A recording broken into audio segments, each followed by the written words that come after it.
ബ്രൈറ്റിൽ നിന്നാണ്. ഞാനിവിടെ കൊച്ചിയിൽ തന്നെ ഉള്ളതാണ്. അപ്പം എൻ്റെ ഡെലിവറി കഴിഞ്ഞത് നവംബറിലാണ്. അപ്പം നവംബറിൽ ഡെലിവറി കഴിഞ്ഞിട്ട് കുറച്ച് ദിവസം ട്രീറ്റ്മെൻറ്റൊക്കെ വീട്ടിൽ ഒരു ചേച്ചി വന്ന് ചെയ്തു. പക്ഷെ അതൊന്നും എനിക്ക് ഒട്ടും കംഫർട്ടബിളായിട്ട് തോന്നിയില്ല. അത് കഴിഞ്ഞപ്പോഴാണ് കണ്ടംകുളത്ത് പാലാരോട്ടത്ത് ഒരു ബ്രാഞ്ച് ഉണ്ടെന്ന് പറഞ്ഞത്. ഇനീഷ്യലി എൻ്റെ അറിവിൽ അതിരപ്പള്ളിയിലും ട്രിവാൻഡ്രത്ത് മാത്രമേ ഉണ്ടെന്ന് എനിക്ക് അറിയുന്നതാണുള്ളൂ. അപ്പം ഞാൻ അതിരപ്പള്ളി കോൺടാക്ട് ചെയ്തപ്പോൾ അവരൊന്ന് പാലാരോട്ട് ഉണ്ടെന്ന്. ഞാൻ അവിടെ വന്നപ്പം ആദ്യം എനിക്ക് നവംബറിൽ കഴിഞ്ഞതുകൊണ്ട് ഞാൻ വന്ന ജനുവരിയിലായതുകൊണ്ട് എനിക്കൊരു 11 ഡേയ്സിൻ്റെ പാക്കേജ് എടുക്കുന്ന ടൈം ഉണ്ടായിരുന്നുള്ളൂ. ഒത്തിരി ദിവസം കൂടുതൽ എടുക്കുന്നുണ്ടായിരുന്നു.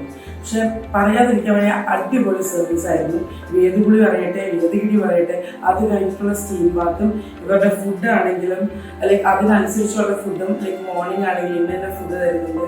പിന്നെ മെഡിസിൻസ് ആണെങ്കിലും ഡോക്ടേഴ്സിൻ്റെ ചെക്കപ്പ് ആണെങ്കിലും ആയ സർവീസ് ആണെങ്കിലും അടിപൊളി. ഞാൻ എൻ്റെ ബേബി ഭയങ്കര ഹാപ്പിയാണ്. Thank you.